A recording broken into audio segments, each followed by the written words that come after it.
ससुरा में आके पछतात बानी हम हो, बिना रे गलती के देखे यही गम हो।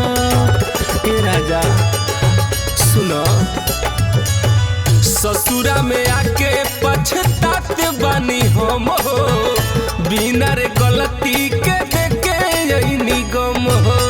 हमरे ही नाम के गोदना अपना छाती पर गोदबैले बा, हमरे ही नाम के गोदना अपना छाती पर गोदबैले बा।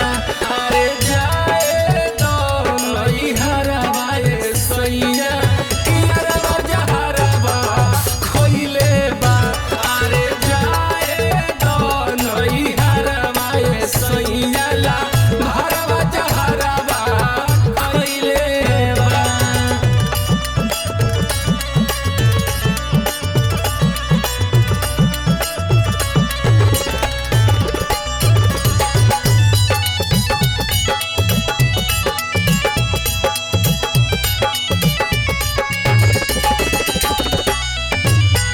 हमारा मजनुआ के बाटे सीरियस हो, राइटर रविंदर बुझ सागर शैलेश हो। मान जाइए पिया